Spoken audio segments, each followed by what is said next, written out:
शांति। तो वैसा तो सबसे पहले मैं आपको कैसे ज्ञान में आया, थोड़ा वैसे टॉपिक से बाहर है, लेकिन फिर भी बहन जी ने कहा इसलिए सुनाता हूँ। वैसे लौकिक में कुछ परिस्थिति ऐसी थी जिसके कारण पढ़ाई में रुचि होते हुए भी घर की परिस्थिति ठीक नहीं थी। इसीलिए मैं जो लिखने के लिए जो डायरी लाता था, दुकानों से डायरी ला करके, पुरानी डायरी रद्दी की, और उसके ऊपर लिखा रहता था। पहले जमाने में स्याही से लिखते थे और उसी को स्याही के लिखे हुए डायरी को पानी से धुलाई करते थे। धुलाई करने के बाद स्याही निकल जाती थी, फिर उसको धूप में सुखा करके फिर डायरी बनाते थे। तो ऐसे करते समय 9वीं कक्षा के लिए जब डायरी लाई थी, उसी डायरी के साथ ब्रह्मा कुमारी विद्यालय का एक छोटा सा किताब मिला और मराठी लिटरेचर महाराष्ट्र से जो नागपुर से छपता है, नागपुर का एड्रेस था। तो मेरे को कुछ ये बातें बहुत अच्छी लगी। तो मैंने क्या किया, 2 मास तक किसी के घर में 5 पैसे घड़ा करके, पानी डाल करके, कुछ करके 10 रुपए इकट्ठा किया और उसमें लिखा था अगर आप 10 रुपए भेजेंगे तो आपको इसके बारे में 7 डेज का कोर्स भेजेंगे। तो फिर मैंने क्या किया, 10 रुपये उसको ये मुंह से भेजा।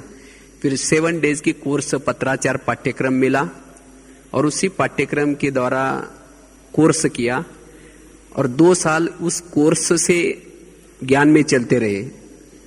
खुद ही पढ़ करके योग कैसे लगाना है, क्या क्या धारणा करनी है।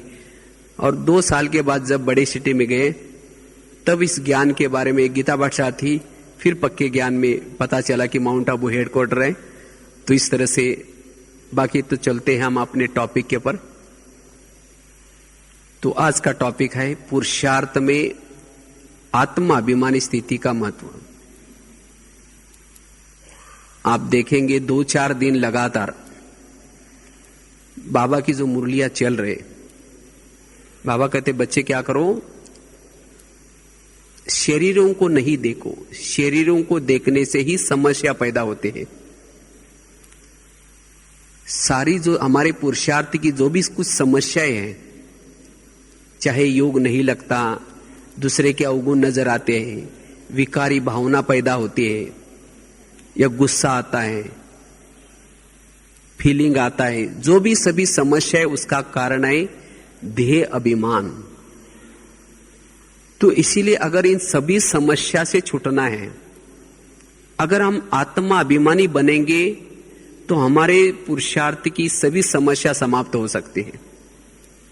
इसीलिए बाबा कहते हैं कि ये पहला लेसन आप क्या करो, पक्का करो। पहला लेसन हमारे पुरुषार्थ में बहुत आवश्यक है। इसीलिए जैसे ब्रह्मा बाबा ने मैं आत्मा हूं, मैं आत्मा हूं, ब्रह्मा बाबा ने कितना इसको पक्का किया। तो इसी तरह जब तक हम इस लेसन को पक्का नहीं करेंगे तब तक चाहे योग की स्थिति, चाहे धारणा का विषय हमारे लिए मुश्किल रहेगा। इसीलिए अगर हमें पुरुषार्थ में तीव्र चलना है, अगर बाबा की धारणाओं को जो बाबा सुनाते हैं उस धारणा को अपने जीवन में लाना है, अतीन्द्रिय सुख की अनुभूति करनी है, तो हमें इस लेसन के ऊपर अच्छी तरह ध्यान रखना है। वास्तव में सच्चा पुरुषार्थ मतलब क्या है? पुरुषार्थ मतलब और कुछ नहीं, आत्माभिमानी बनना, आत्माभिमानी स्थिति की अनुभूति करना, यह है हमारा पुरुषार्थ। और जब हमारी आत्माभिमानी स्थिति होगी तो बाबा की याद सहज आएगी। आत्माभिमानी स्थिति का इतना बड़ा महत्व है। आत्माभिमानी रहने से ही हम अंतर्मुखी बन सकते हैं। आत्माभिमानी वालों को अपनी आत्मा नजर आएगी, और जब अपनी आत्मा का दर्शन जब हम करते हैं, हमें और कुछ दुनिया नजर नहीं आएगी, ना किसी की बुराई नजर आएगी, ना इस दुनिया की वस्तु वैभव नजर आएंगे। और जिसको अपनी आत्मा का दर्शन हो रहा है उसको परमात्मा दर्शन उस परमधाम का दर्शन भी ऑटोमेटिकली होगा। इसीलिए हमें क्या करना है, अपना दर्शन करना है। जैसे अभी गीत भी बज रहा था, क्या करो, आत्मचिंतन करो। आत्मचिंतन करने से विश्व का परिवर्तन हो जाएगा, दूसरे का परिवर्तन हो जाएगा। दूसरे परिवर्तन हो गए ये नजर आएगा। स्वयं का भी परिवर्तन का आधार है आत्माभिमानी स्थिति। अगर मेरे संस्कार परिवर्तन नहीं होते, मेरी आदतें परिवर्तन नहीं होती, इसका मतलब मेरी आत्माभिमानी स्थिति कम है। क्योंकि आत्माभिमानी स्थिति में रहने से हमें एक अतीन्द्रिय सुख मिल जाता है, और जब ये सुख आत्मा ने पाया, उसके लिए चाहे कैसा भी सुंदर देह भी सामने आएगा तो भी आकर्षित नहीं होंगे। तो चलो 2 मिनट आत्माभिमानी स्थिति में पावरफुल स्थित रहे। तो सुना रहे थे कि किस तरह से पुरुषार्थ में हमें यह आत्माभिमानी स्थिति का कितना बड़ा महत्व है। आत्माभिमानी स्थिति वाला अगर अंदर से ज्योति जागृत है, दिव्य दृष्टि के सामने वो ज्योति नजर आ रहे, वो इस दुनिया से उपराम रहेगा। भले आंखें खुली है, रास्ते में चल रहे, लेकिन उपराम स्थिति। और आत्माभिमानी स्थिति वाला, उसको अपनी आत्मा नजर आती है। इसके कारण वो इस संसार की बातों को, वस्तु वैभव को, व्यक्तियों को देखते हुए भी न देखेगा। भले अपना कार्य कर रहा है, लेकिन देखते हुए भी न देखने की अवस्था रहेगी। और जब सारा दिन ऐसी हमारी वो अवस्था है, और जब शाम को योग लगाने के लिए हम बैठते हैं,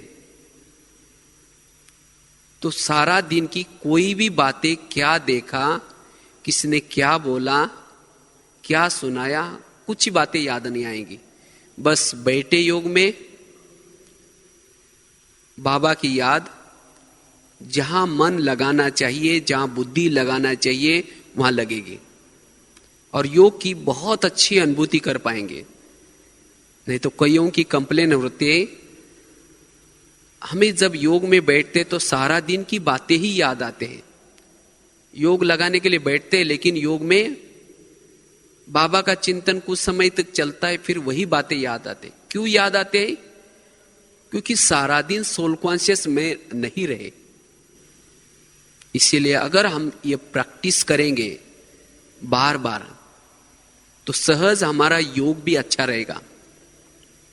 इसीलिए बाबा ने कुछ दिन पहले एक मुरली चलाई, अगर अंतिम समय पास विथ ऑनर होना है तो ये ड्रिल करो, अशरीरी बनने की ड्रिल करो, और ये ड्रिल ही हमें पास विथ ऑनर बना देगी।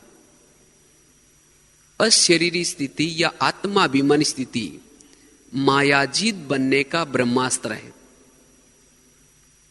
जो अशरीरी अवस्था या आत्माभिमानी स्थिति में रहता है, माया की हिम्मत नहीं उसके पास आने की। रावण आता है, सीता क्या करते हैं?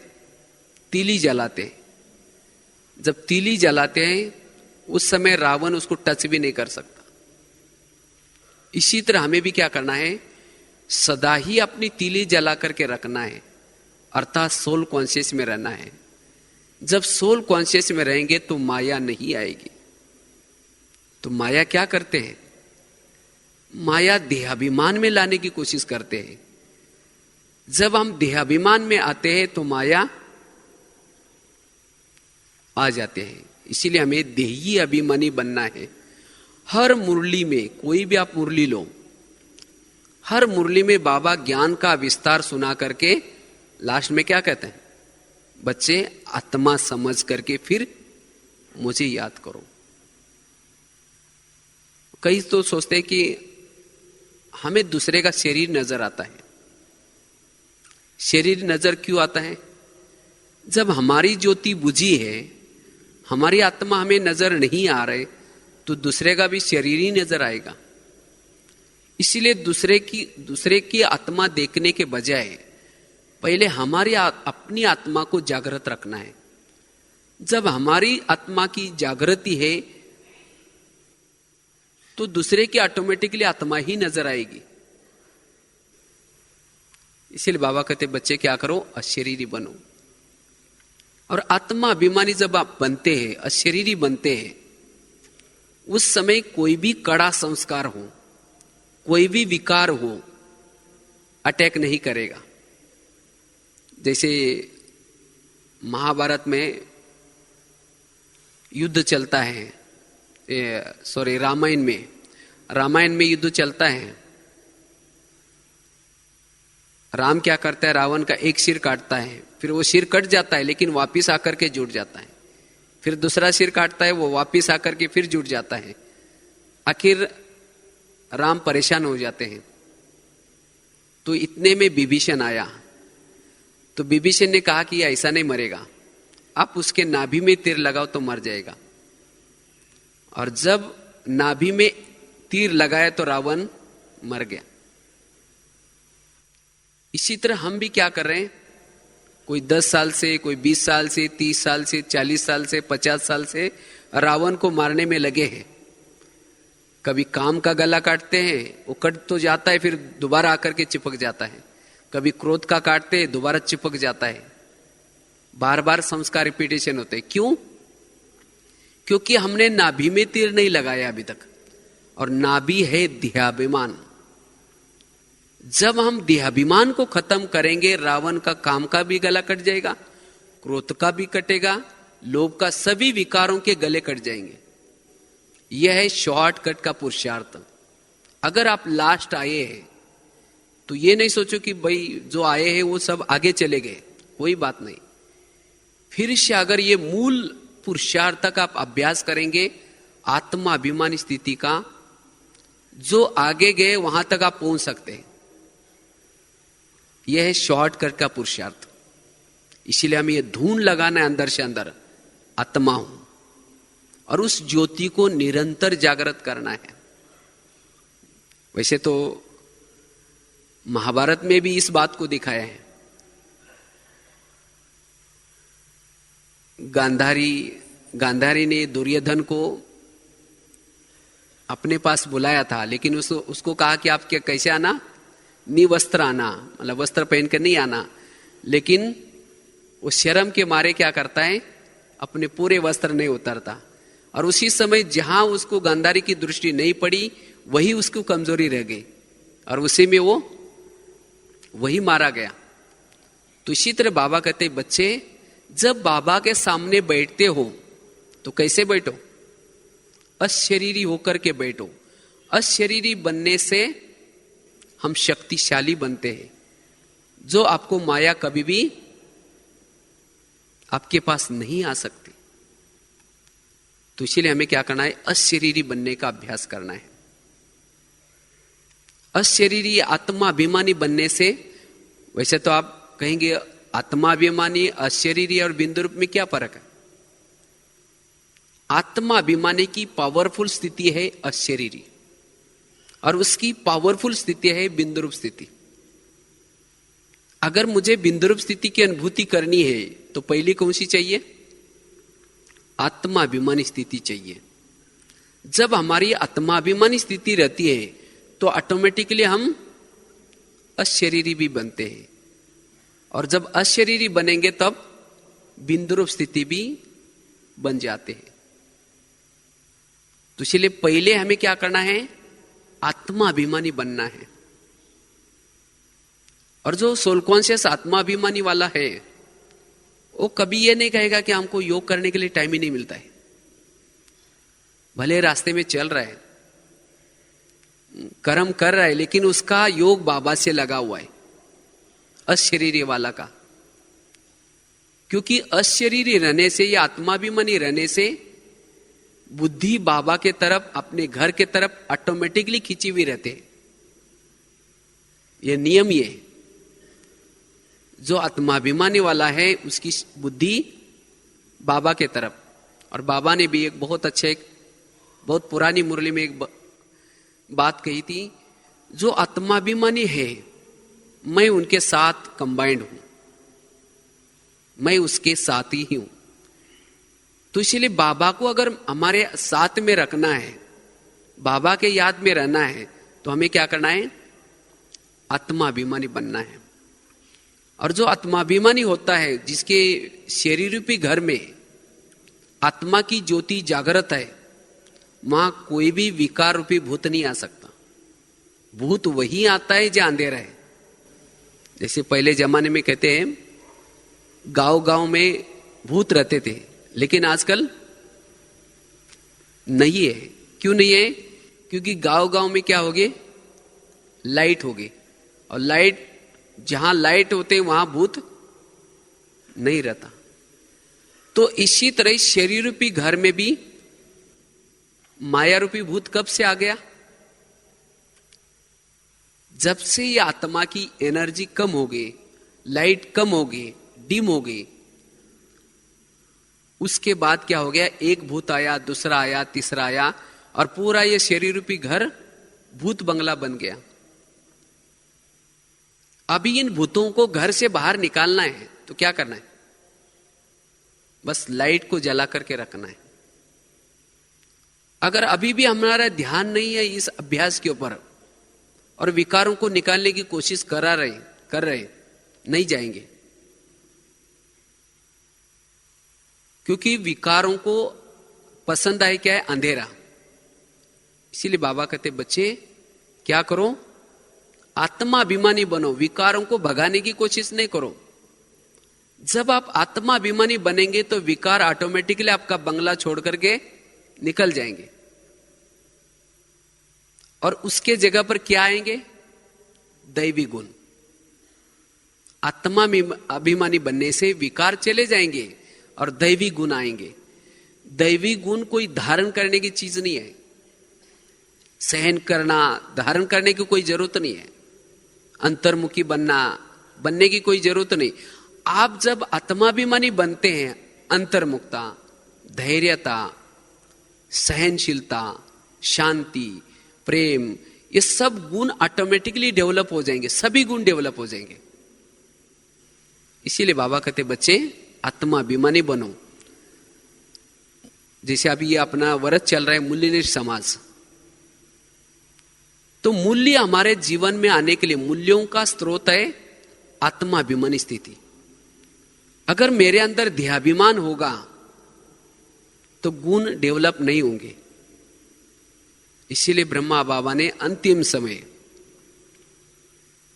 18 जनवरी में 3 बातें कह के गए, बच्चे निराकारी बनो, निर्विकारी बनो और निरहंकारी बनो। जो निराकारी अवस्था में रहता है वो निर्विकारी बनेगा, और जो निर्विकारी बनेगा वो निरहंकारी बनेगा, और निरहंकारी बनने वाला निराकारी अवस्था में को प्राप्त करेगा। तो हम चेक कर सकते कि मेरी आत्माभिमानी स्थिति कितनी है। अगर कोई मुझे अपमान करता है, मेरा अपमान करता है, और मुझे उसकी फीलिंग आते हैं, ये कौन सा बहाना है? ये भी ध्यभिमान है। अगर कोई मेरी महिमा करता है तो भी हम फूल जाते हैं, ये भी ध्यभिमान है। आत्माभिमानी वाला महिमा में भी फूलेगा नहीं, और ग्लानि में भी फीलिंग में नहीं आएगा, जिसको कहते हैं कर्मातीत अवस्था। कर्मातीत अर्थात एकाग्रता। हर परिस्थिति में वो एकाग्र रहेगा, चाहे कोई मान की परिस्थिति हो, चाहे कोई अपमान की परिस्थिति हो। तो इसीलिए हमें आत्माभिमानी स्थिति बना करके कर्मातीत के नजदीक पहुंचना है। ब्रह्मा बाप समान, शिव बाप समान अगर हमें बनना है तो निराकारी अवस्था को प्राप्त करना है। और वैसे बाबा क्यों बोलते बच्चे आत्माभिमानी बनो? क्योंकि बाबा हमारा साजन है, और हम सब उनकी कौन है? सजनीय है।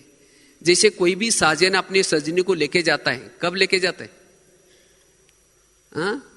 जब वो सजनी उस साजन से थोड़ी छोटी हो अगर सजनी भारी है और साजन छोटा है, कैसे उठाकर लेके जाएगा उसको? तो इसी तरह हमारा साजन बिंदु है और हम 60-70 किलो वाले देहाभिमान में होंगे तो साजन कैसा लेके जाएगा?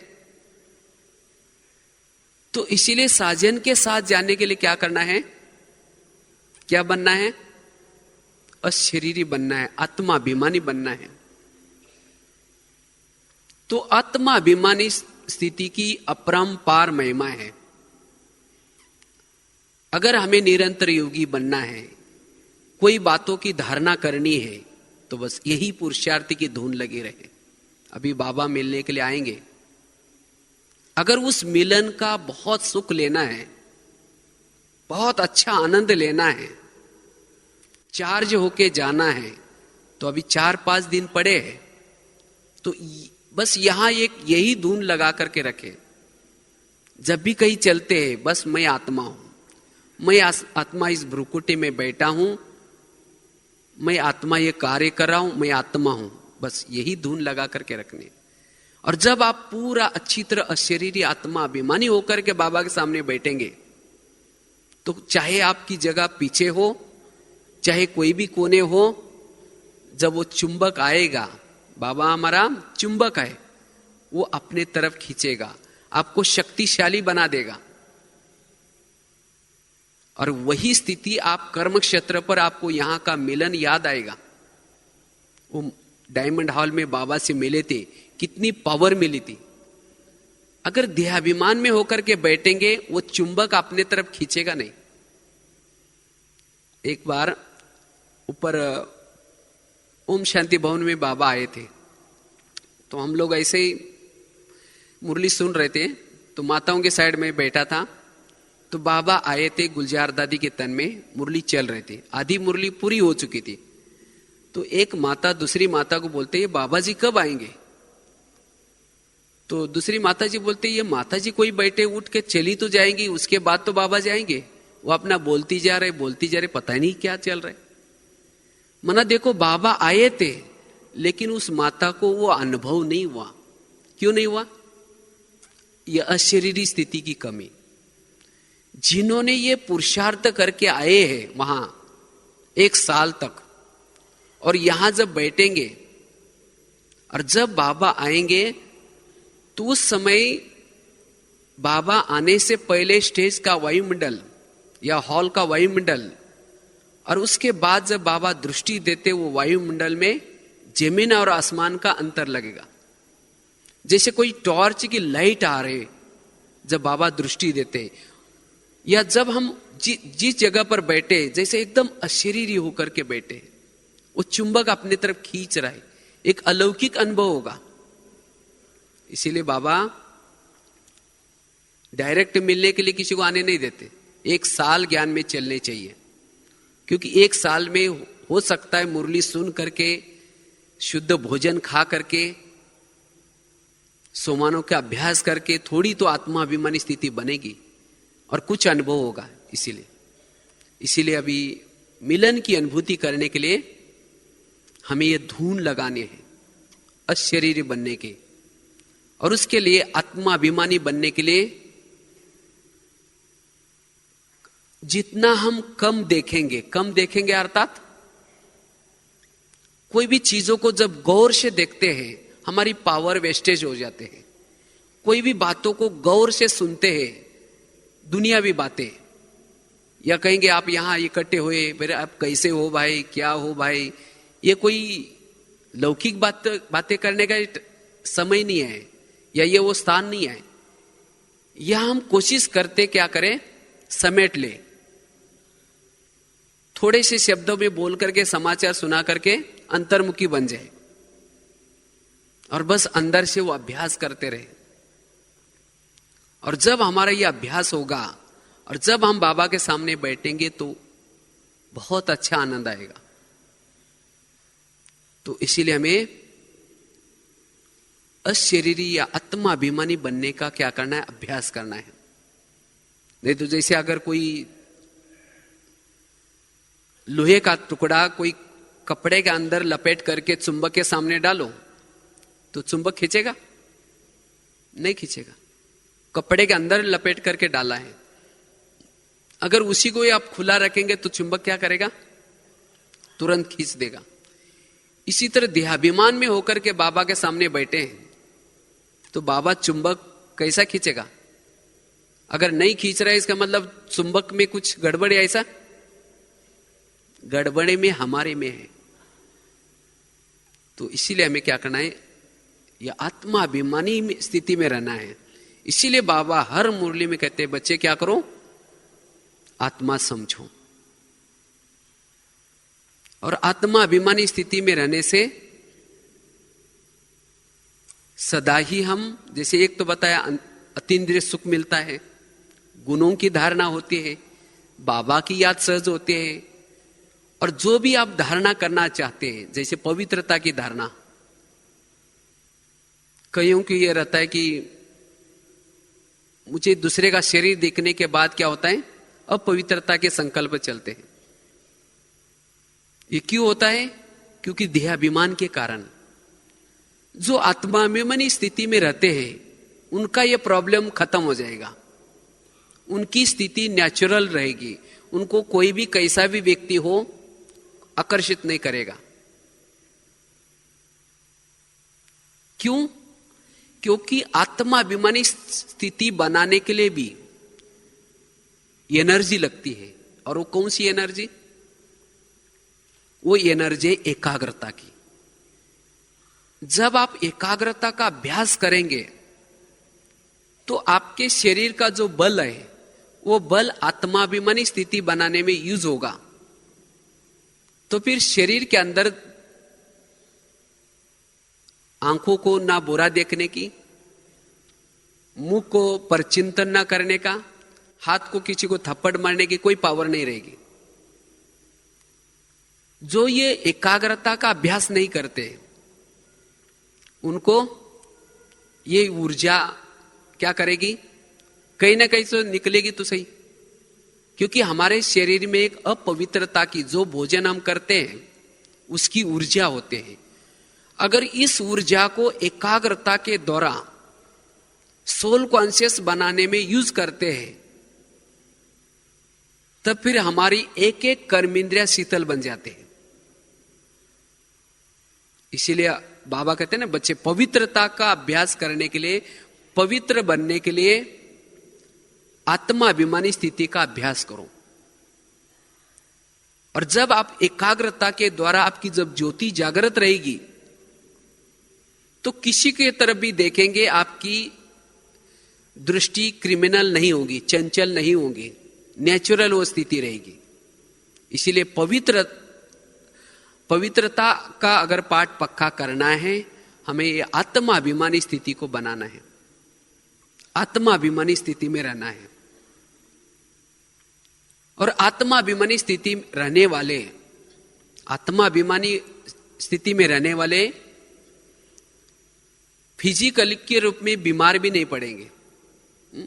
चलो यहां तक की थोड़ी बात निराली है, लेकिन जैसे बाबा कहते हैं ना, सतयुग में कोई भी बीमार नहीं पड़ता। क्यों बीमार नहीं पड़ता? क्योंकि सतयुग में हमारी आत्मा की पावरफुल स्टेज होते हैं। बीमारी क्या होता है? बीमारी अर्थात जहां तक आत्मा की लाइट पहुंचती नहीं, वहां के सेल्स क्या होते हैं? डेड हो जाते हैं, मर जाते हैं। क्योंकि आत्मा का करंट चारों तरफ फैला हुआ है। जब आत्मा शरीर में होते हैं, आत्मा का हर इंद्रिय में करंट है, और इसीलिए वो इंद्रिया क्या हो रहे? हलचल में आ रहे। और जब आत्मा चली जाते हैं, जैसे बिजली के अंदर अगर बिजली चली गई तो पंखा क्या हो जाएगा? हिलेगा नहीं। जब करंट होता है तो हिलता है। इसी तरह आत्मा की एनर्जी जब बॉडी में होते हैं तब बॉडी की हलचल होती है। तो सतयुग में आत्मा पावरफुल होती है, इसके कारण उसकी जो लाइट है हर जीवाणु तक पहुंचती है। इसीलिए सतयुग के शरीर का गायन क्या है? शरीर वहां कंचन काया होगा, शरीर भी चमकेगा, शरीर से भी खुशबू आएगी। तो इसीलिए हमें क्या करना है? ऐसी दुनिया में जाने के लिए हम आत्मा को अच्छी तरह क्या करना है? चार्ज करना है। तो इसीलिए हमें यह आत्माभिमानी स्थिति की मेहनत करनी है। और जो आत्माभिमानी स्थिति में रहते हैं, आत्माभिमानी स्थिति में रहने से, जैसे कहा कि योग अच्छी तरह लगेगा, संस्कार परिवर्तन होंगे, अतीन्द्रिय सुख मिलेगा, दैवी गुण आएंगे, पवित्रता की धारणा सहज होगी, तो बहुत सारे फायदे होंगे। लेकिन ये आत्माभिमानी स्थिति हम कैसे बनाएं? प्रश्न ये आता है कि ये स्थिति को कैसे बनाएं? आत्माभिमानी स्थिति बनने के लिए हमें किस प्रकार के अभ्यास काम आएंगे? वैसे 5-6 बातें उसके लिए। एक तो पहली बात है, अगर हमें आत्माभिमानी स्थिति बनानी है तो नशे में रहना है। जितना नशे में या सोमान में रहेंगे उतना आपकी सोल कॉन्शियस की स्थिति बनेगी। सोल कॉन्शियस या आत्माभिमानी क्या है? पॉजिटिव चिंतन का ये स्टॉक। जितना आप कम सोचेंगे, अपनी एनर्जी को कम यूज करेंगे, चाहे सोचने में, चाहे बोलने में, चाहे देखने में, इस एनर्जी को बचाना अर्थात आत्मा की ज्योति को चार्ज करना, आत्माभिमानी बनना। तो कोशिश करके हमें वेस्ट को, ज्यादा वेस्ट बोलना नहीं, ज्यादा वेस्ट सोचना नहीं, दृष्टि को भी बचा करके रखना है। जितनी ये आपकी स्थिति बचेगी वही आपकी ज्योति जागृत अनुभव होगी। तो इसीलिए हमें अगर आत्माभिमानी स्थिति बनाने हैं तो सोमानों के अभ्यास करना है। नशा रहे, अलौकिक जीवन की नशा। मैं क्या बन रहा हूं, मुझे कौन मिला, स्वयं सर्वशक्तिवान बाबा मिला, ये अलौकिक जीवन की नशा, सत्युग की नशा, इष्ट बन रहा हो, पूजनीय बन रहा हो, यह भी नशा। जितना नशा और सोमान होंगे उतनी आपकी आत्माभिमानी स्थिति बनेगी। दूसरी बात है, आत्माभिमानी स्थिति बनाने के लिए जीवन में आने वाली सारा दिन की निगेटिव बातों को क्या बना दे? पॉजिटिव बना दे। जो भी कुछ होता है आपके कार्य व्यवहार में, या कोई अपमान करता है, निंदा करता है, गिलानी करता है, उन बातों के बारे में ज्यादा सोचे न, उसको पॉजिटिव ले ले, हल्का ले ले। जितना आप हल्का लेंगे उतना सोल कॉन्शियस बन सकेंगे। जब उस बातों के बारे में ज्यादा सोचते हैं, आत्माभिमानी स्थिति नहीं बनेगी। इसीलिए आत्माभिमानी स्थिति बनाने के लिए पॉजिटिव थिंकिंग, जिसको सकारात्मक चिंतन, यह जरूरी है। तीसरी बात है, आत्माभिमानी स्थिति बनाने के लिए जब आप योग लगाने के लिए बैठेंगे, उस समय आप योग जब बाबा से करते हैं, उस योग को आप विधि पूर्वक करें। जब आप योग को विधि पूर्वक करेंगे तब आपकी आत्मा की जो एनर्जी है वो बढ़ेगी, आत्मा की ज्योति जागृत रहेगी, और फिर सारा दिन आपकी सोल कॉन्शियस अवस्था रहेगी। अगर आप योग लगाते हैं बैठ करके, अगर वो योग आपका ठीक नहीं होगा तो सारा दिन आपकी आत्माभिमानी स्थिति नहीं रहेगी। कई बोलते हैं ना, मुझे कर्मों में मेरी आत्माभिमानी स्थिति रहती नहीं। क्यों नहीं रहती? क्योंकि उन्होंने जब योग लगाया था वो योग ठीक नहीं लगा था। जैसे कोई भी बैटरी होती है, उस बैटरी को चार्ज करते हैं तो कैसे करते हैं? उस बैटरी को ला करके प्लग के पास रखते पहले तो, और प्लग के पास रखने से वो बैटरी चार्ज नहीं होती। रात भर रखो प्लग के पास, चार्ज हो जाएगी? नहीं। प्लग के पास रखने के साथ साथ उसके अंदर जो निगेटिव और पॉजिटिव जो तारे हैं वो प्लग में डाली जाते हैं, तब वो बिजली का करंट आता है और बैटरी क्या होते हैं? चार्ज हो जाते हैं। इसी तरह मुझे भी अपनी आत्मा की बैटरी को चार्ज करना है तो क्या करना है? बाबा के कमरे में आए हैं, क्लास हॉल में आ गए, मना बैटरी को ला करके प्लग के पास रख दिया, और मन बुद्धि की तार परमधाम में बाबा के तरफ नहीं गई तो बैटरी चार्ज नहीं होंगी। तो मन और बुद्धि, पॉजिटिव और निगेटिव दो तारे हैं। बुद्धि है पॉजिटिव तार और मन है निगेटिव तार। ये दोनों तारों को क्या करना है? परमधाम में बाबा के ऊपर लगाना है। तब वो सर्वशक्तिवान का करंट आएगा, बैटरी चार्ज होगी और सारा दिन आपकी ज्योति जागृत रहेगी। अच्छा, चलो तारे तो प्लग में डाल दी, लेकिन उसका बटन ऑफ था, रात भर बटन ऑफ रहा, चालू ही नहीं किया, तो बैटरी चार्ज होगी नहीं। इसी तरह योग लगाने के लिए बैठे, मन बुद्धि बाबा के तरफ लगाई, लेकिन स्मृति का स्विच ऑफ था, कुछ सोचा ही नहीं, ढ होकर बैठे बस। कुछ लगन की अगन, कुछ लगन के संकल्प, नशे के संकल्प, कुछ नहीं तो कई भाई बहने होते हैं ना, बाबा कमरे में जाएंगे, बस चित्र को आधा घंटा तक देखते रहेंगे बस, फिर उठ के चले जाएंगे, कहेंगे योग किया? हाँ किया, कुछ भी नहीं सोचा। फिर कहते सारा दिन मेरी आत्माभिमानी स्थिति रहती नहीं, योग में इतना मजा आती नहीं। क्यों नहीं आई? क्योंकि जब योग में बैठे थे तो स्मृति का स्विच चालू नहीं किया। इसीलिए हमें क्या करना है? अगर बैटरी को चार्ज करना है तो क्या करना है? स्मृति का स्विच चालू करना है, तब वो सर्वशक्तिवान का करंट आएगा और बैटरी क्या हो जाएगी? चार्ज हो जाएगी। अच्छा, स्विच तो चालू किया, लेकिन तारों को डाल रहे निकाल रहे प्लग में, हा? 1-2-4 घंटा यही काम कर रहे हैं, तो बैटरी चार्ज हो जाएगी? नहीं। इसी तरह योग में बैठे हैं, कभी बाबा की तरफ बुद्धि लगा रहे, कहीं इधर उधर बाहर जा रहे, फिर बाबा की तरफ लगा रहे, फिर कहीं बाहर जा रहे।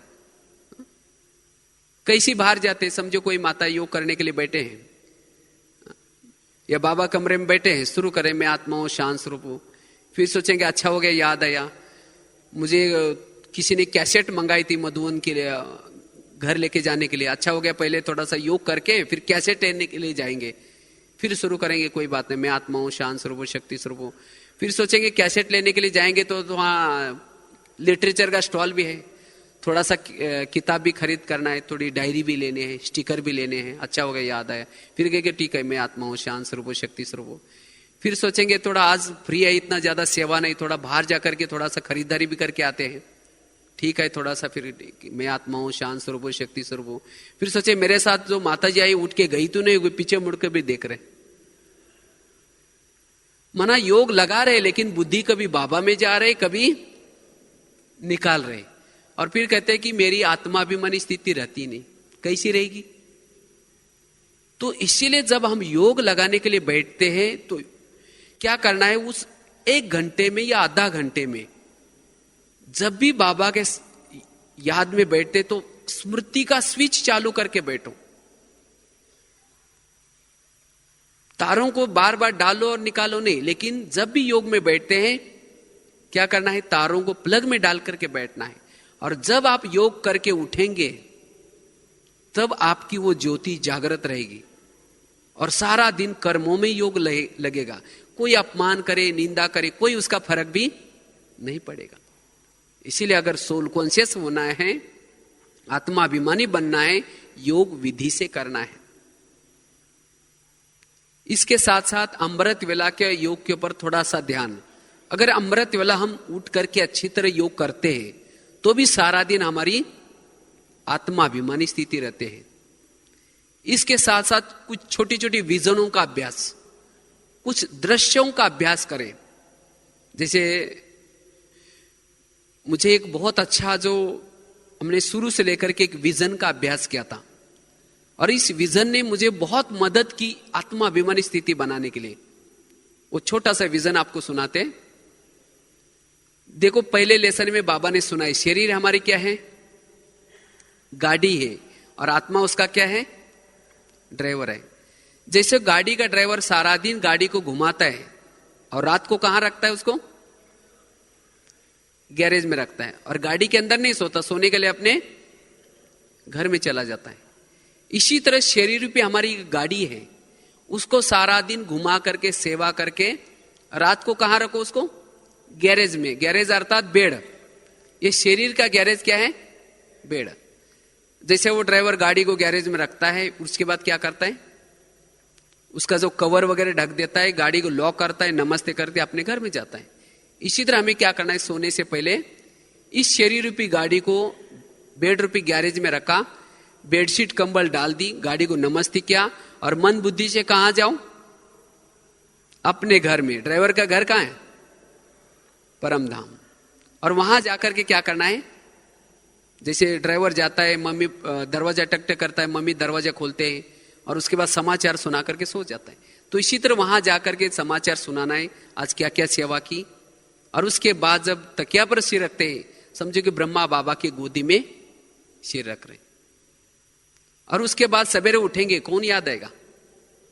बाबा याद आएगा। फिर गुड मॉर्निंग करके बस रात को आकर के अव्यक्त वतन में या परमधाम में सोए हैं, तो बस वही नजारा आएगा सामने। सारा दिन क्या बोला क्या नहीं बोला वो तो नीचे भूल गया, लेकिन आए कहां? अव्यक्त वतन में।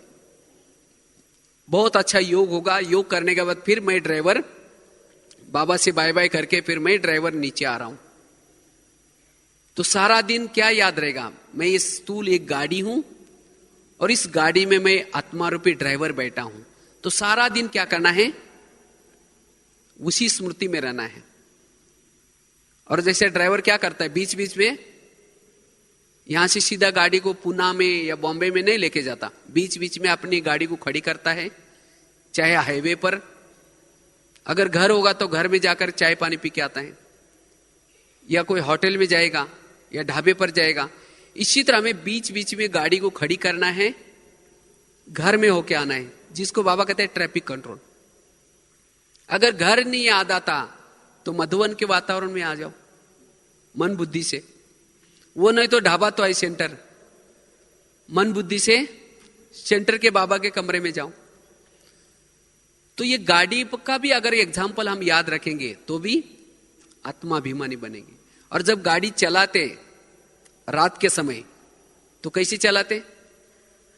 रात के समय गाड़ी चलाते समय लाइट जला करके चलाते। इसी तरह में कहीं भी जाए, ये गाड़ी जाए, लेकिन क्या करना है? आत्मा की लाइट को ऑन करके चलना है। अगर लाइट बंद है और गाड़ी चल रही तो क्या हो जाएगा? एक्सीडेंट हो जाएगा, गाड़ी रोड छोड़ करके चली जाएगी। इसी तरह मेरी ये गाड़ी कलयुगी अज्ञान अंधेरे में चल रहे, यहां से किचन तक जा रहे, तो लाइट ऑन किया, आत्माभिमानी बने, चल रहे। जैसे सामने से कोई गाड़ी आते तो क्या करते? डिम्पर को मना लाइट को कम ज्यादा करते हैं, गाड़ी सामने से आ रहे। इसी तरह कोई बहन या भाई सामने से आ रहा है, अपनी लाइट को पावरफुल बनाओ ताकि भाई मेरी गाड़ी आ रही, अर्थात सोल कॉन्शियस बनो। अगर ये गाड़ी का भी एग्जाम्पल याद रखेंगे तब भी हम आत्माभिमानी बन सकते हैं। दूसरा विजन, जैसे मैं परमधाम से रोज अवतरित होता हूं, शरीर मेरा ऑफिस है, इसी ऑफिस में आता हूं और सारा दिन अपने कर्मेंद्र से कर्म करता हूं और फिर मैं अपने घर में जाता हूं। मैं ऊपर से आता हूं, मैं मास्टर ज्ञान सूर्य हूं, मैं मास्टर ज्ञान सूर्य रोज ऊपर से आता हूं, एक मानवी तन धारण करता हूं, ब्रुकुटी में बैठ करके किरणें फैलाता हूं। सहज आत्माभिमानी बनेंगे। और जब आत्माभिमानी बनेंगे कोई भी ध्येय आकर्षित नहीं होगा। ध्येय कैसा बना हुआ है? जैसे कोई मूर्तियां बनाते, कैसे बनाते?